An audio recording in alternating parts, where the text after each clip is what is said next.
District of Conservation is sponsored by the Committee for a Constructive Tomorrow, better known as CFACT. To learn more about our sponsor, head over to cfact.org. Thanks for listening to the program.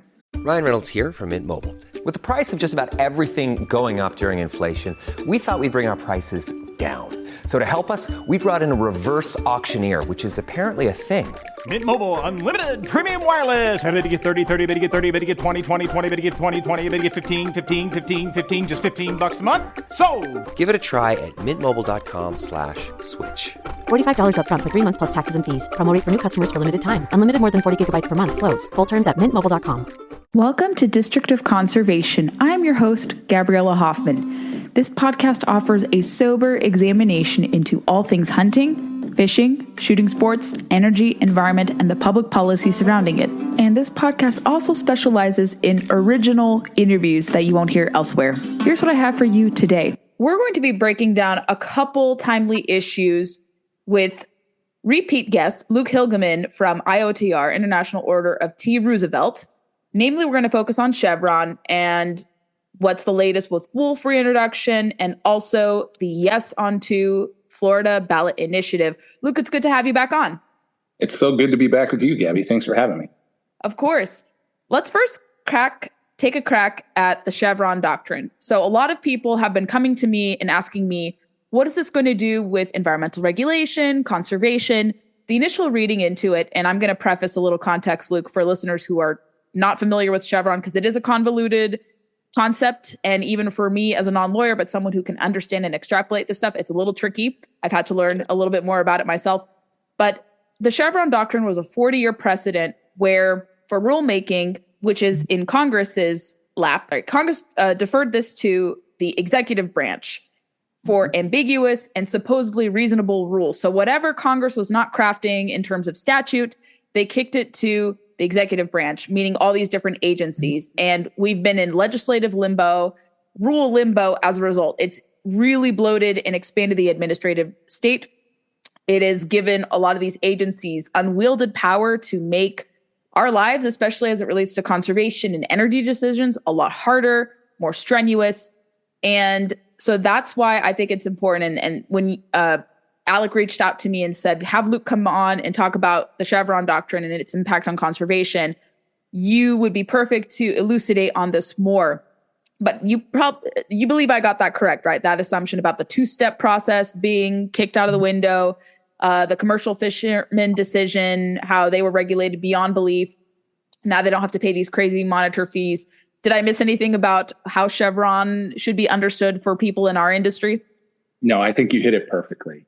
It is literally leveling of the playing field and making it easier for all citizens to push back against a federal bureaucracy that has become overpowered and quite honestly is stepping outside of the bounds of the law. And that's what this decision basically says, is that Chevron deference basically empowered the bureaucracy to make choices that should reside and must reside with Congress based on the Constitution, based on our separation of powers, and based on the rule of law. And I think this right sizes that and gives sportsmen, hunters, anglers, but also regular citizens from all walks of life the ability to understand that when a law is enacted, that the federal bureaucracy, the regulators cannot do something, create something that hasn't been first given that authority by Congress. That's exactly right. And I'm thinking in terms of laws and measures, regulations under this administration that would, I think, fall under this going forward. Two that I think of that first come to mind, the lead phase out. So there was a 2014 case that said that the EPA cannot regulate lead, tackle, and bullets because it lacked the statutory authority under the Toxic Substances Control Act. So that is a federal appeals court reprimanding the EPA for exceeding its bounds. So I feel like in the future, or as challenges to the lead phase-outs occur, and I think there are several pending lawsuits, I feel like now with this Chevron deference being gone out the window, this could proceed, and then it could be kicked back to Congress to say that, yes, we shouldn't regulate lead fragments because there's no justification to do so at this time. And I also think the BIDA rule that is yet to be finalized, which says that wildlife management under the law that governs BIDA, which is the biodiversity, health, et cetera, relating to wildlife refuge management. So they want to inject climate as part of a means to manage wildlife refuges, but nothing in the law says climate change falls under that category. So they're creating these extra rules, the Fish and Wildlife Service, similar to their lead phase out interpretation. So I feel like for sportsmen, those two first come to mind as not being under or falling under statutory authority. The Fish and Wildlife Service can't create these rules. This has to be kicked back to Congress to clarify. Do you do lead phase outs? Do you add climate change as part of wildlife refuge management, et cetera, et cetera? This also applies to a lot of EPA regulations going forward, the Clean Power Plan. That's what the West Virginia versus EPA ruling did. And similarly, also with clothes washers and dryers, there was a similar federal ruling handed down earlier this year that said that the Department of Energy, does not have the statutory authority to regulate water usage in clothes washers and dryers. So for people who did not understand what that meant, those are some clear examples as it relates to conservation and energy. But Luke, is that to be understood about BIDA, lead phase outs, and all these other regulations that have been aimed at restricting access and also making it difficult for hunters and anglers to go to the field? Spot on. Exactly right. And like you said, right, there are cases that are moving forward on the lead bullet ban already.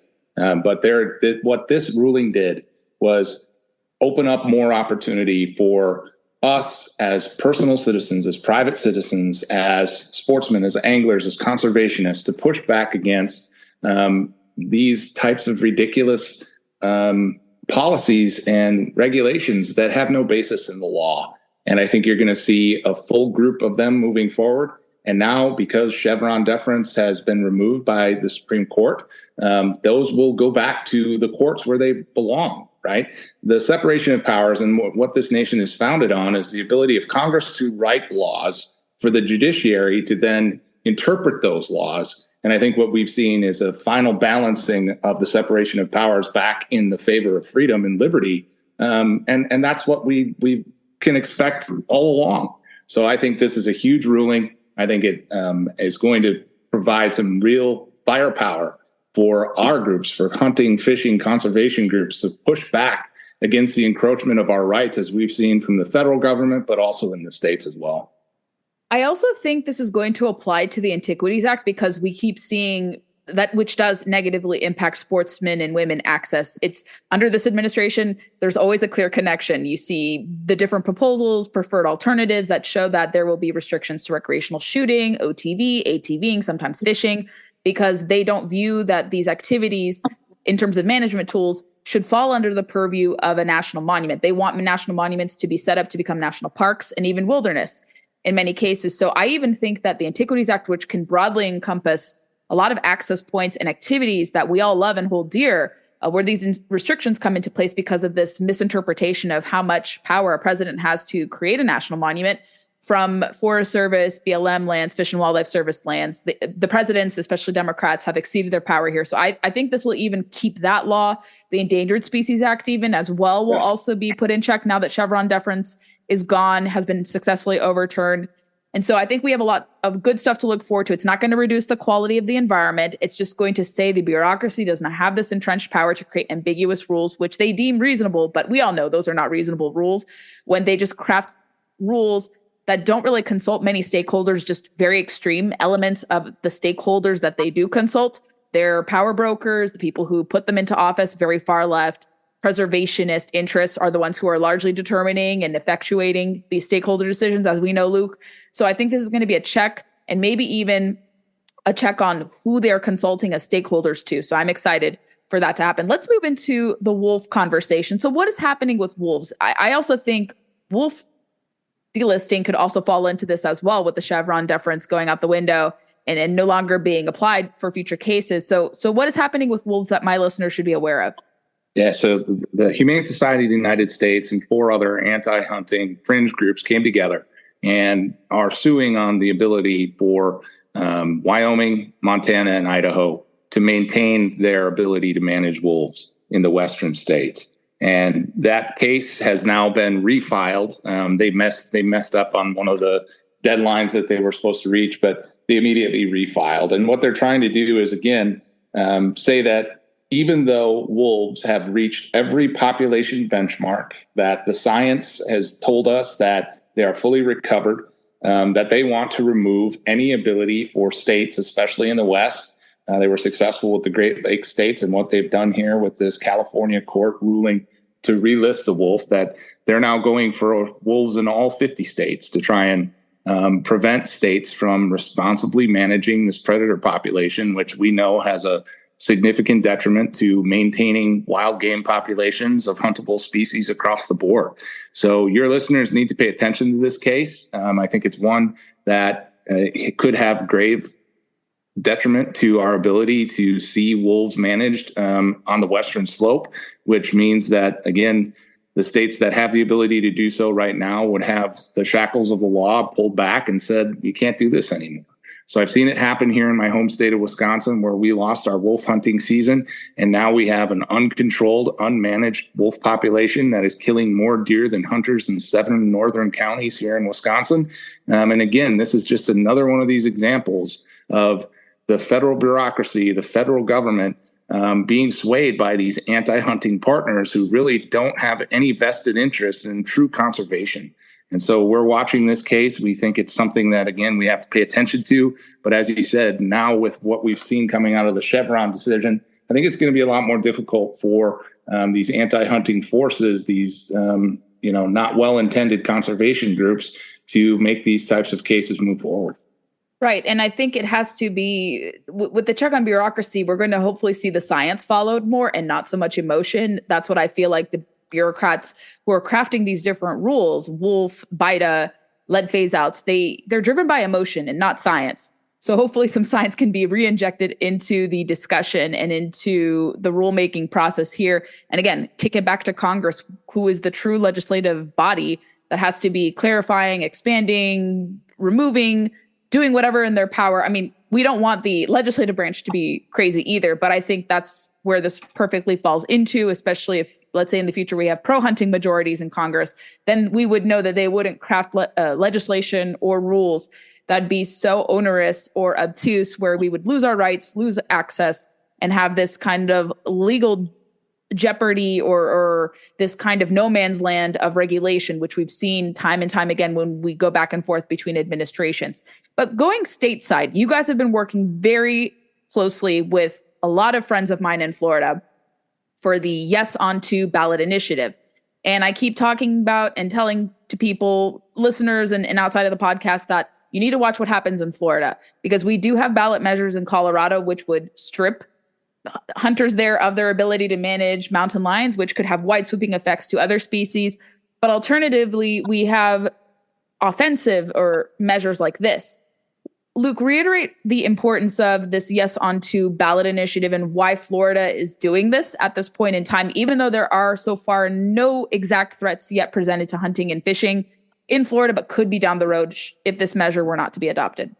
Yeah, so again, we are helping lead the effort. We got this constitutional amendment to forever protect fishing and hunting as the preferred management tools in Florida.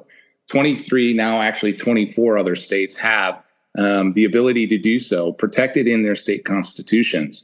We at IOTR and T. Roosevelt Action see this as an important and necessary step that states must take to push back against the very efforts that we've been talking about this entire time. Right? Not only the federal overreach and the bureaucracy, but a well-funded, determined opposition to our lifestyle that does not want consumptive users like hunters, anglers, and trappers to be the conservationists that we are. And they're using efforts like they have in Colorado and like we continue to see in Oregon, where those are just radical ideas that would make it a crime to catch a fish, make it a crime to harvest wild game, and impact most forms of farming through the animal husbandry laws that they want to change as well. So again, this is an critical and important step for Florida to help lead this effort forward. It's a constitutional amendment that is on the ballot now, thanks to the legislative support that we were able to achieve, where it passed 154-1, thanks to the good leadership of people like Representative Lauren Mello, Senator Broder down in Florida. Citizens of Florida will have a choice now in November about whether or not they want to see fishing and hunting forever protected in their state constitution as a way to push back against efforts like we've seen in Oregon, Colorado, and other places that says this isn't going to happen here. And so we're really excited about the coalition of groups that we've been able to build. Travis Thompson, Mike Elfenbein, friends of yours, friends of mine, have been leading the grassroots efforts for us down in Florida. And we need to get 60% of the electorate to vote yes on Amendment 2 when this happens in November in order for it to be added to their state constitution.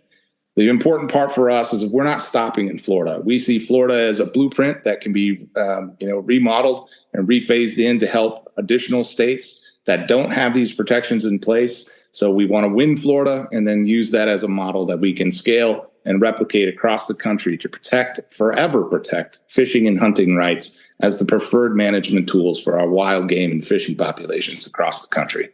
And where do you think the percentage support is right now, going off of your efforts on the ground? Is it at 60%, close to it, ahead of the election? Again, I'm not one that puts a lot of stock in public opinion polls 4 months out from an election, but I think we're headed in the right direction. Our efforts at IOTR, we've reached over 3 million hunters and anglers in the state of Florida with our messaging about why this is necessary, why we have to push back against these efforts, like I've discussed, to criminalize hunting and fishing. And while they may not be in Florida, they're right off the shore, right? I mean, we see the NOAA come in and try and ban certain use of motorized boats in the Gulf. Like, these are threats that are real to the fisheries that surround Florida, and something that these are very real threats for the state of Florida, and why we have to push back against it. So I think we're in a really good spot. The public opinion polls out there show Amendment 2 is the highest public opinion or highest support among the 4 amendments that are on the ballot in Florida. Numbers as high as 70%. But again, we're not taking anything for granted, because at the end of the day, it's about making sure that these people show up and vote yes on Amendment 2, and that it's not something that is just going to happen overnight. So we have a lot of work left to do. We're in a good spot, but again, we're not leaving anything left for granted. So. That's a good attitude. Yeah, because you want to underpromise, overdeliver in something as important as this, because you never know where things are tilted. But I feel like these measures are very popular typically. I think every state has a different threshold, because I think in North Carolina and Utah it didn't get 60%. Like, it still passed as long as it reached the 50+1. But Correct. In Florida, I know it's a little different. So every state statute is different in terms of what percent you have to obtain. But I've seen other states have a little bit less than 60. But I know with what you all are doing as a coalition together in Florida, it should definitely, hopefully, go across the board, especially if we know where Florida is going politically. I think just making it a down ballot priority is going to be extremely important. But Florida voters seem to be very heightened this year. Yeah, no doubt about it. And again, I mean, it is seen, Florida is the fishing capital of the world, right? So when we talk to these folks down there, Republican, Democrat, Independent, and to them, this is part of who they are. It's part of their culture. It's part of their identity. And we again don't care about the partisan makeup as much. As long as you want to have the ability to fish and hunt, we'll be there to fight for it, to protect it for all people, regardless of your political beliefs. Right. It should be a nonpartisan issue. Everyone goes fishing and hunting. Some people don't draw the connection. Sometimes I feel that our Democrat friends do not see that some of their ilk are actively restricting, especially in some of these Western states, restricting your ability to hunt and fish. Federally, it's a little more bipartisan, not overtly sometimes, but you do see a little bit more bipartisan coalescing. But it really should be a unifying, universal principle to protect hunting and fishing all across the board, because everyone enjoys it. It's a great escape. And if they don't, it's highly questionable. We do sometimes see Republicans attack it from the Second Amendment standpoint, Pittman-Robertson funds, which makes no sense to me personally. I understand sometimes why they do it, but you even see sometimes attacks on the right in these other weird ways to have about it. But generally speaking, all across the board, you see the right, left, middle support hunting and fishing. It should be universally supported because it's an American pastime. All of us love it. But sometimes we do see some partisan deviation from that concept because of special interests influencing, whether it's the anti-gunners or some people who think they're Second Amendment absolutists but don't understand that public target shooting ranges are now being funded by PR dollars. Very well said. This is not a partisan issue. This is something that is part of our American ideal, and we all have a vested interest in seeing these traditions continue. You guys are going to be having a presence at ICAST, is that correct? Yes, ma'am. We will be there in a big way. Excellent. No, because I'm going to be there too, and it'll be good to meet officially in person. I've already met Kenya. She's lovely. You guys have great staff. But that's good. You're going to have a presence at ICAST because it's extremely important. I know they probably unofficially, through their PAC or other efforts, because ASA is a nonprofit, of course, American Sport Fishing Association. But I have no doubt they're very excited to see the efforts there to build on, yes, on to. But Luke, is there anything else that we can discuss or that you want to plug onto the program that we have not already discussed? No, I think just in general, right? I think what we've seen across the board from every issue that we've talked about, if anglers, hunters, people who believe in our conservation system take an active and engaged role, we can change the trajectory of where our sports are headed.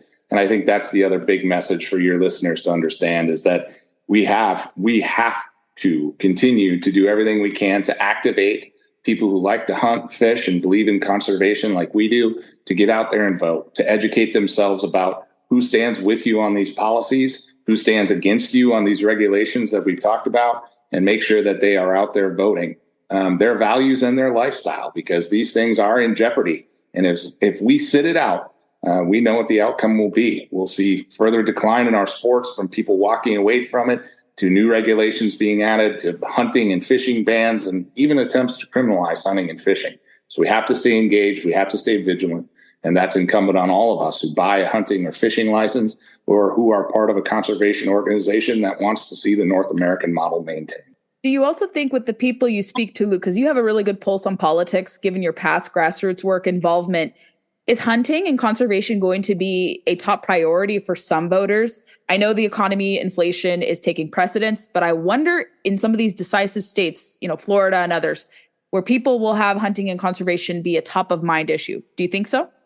Absolutely. And I think we have the numbers and the data to back it up, right? Part of what we've been talking to our friends who have supported these efforts in states like Florida is that it's not only good policy, but it's good politics as well. I mean, you take a look at what we've done in Florida alone, where we've reached over 3 million anglers and hunters with a message about hunting and fishing being on the ballot and their ability to forever protect these pastimes, these sports, these traditions.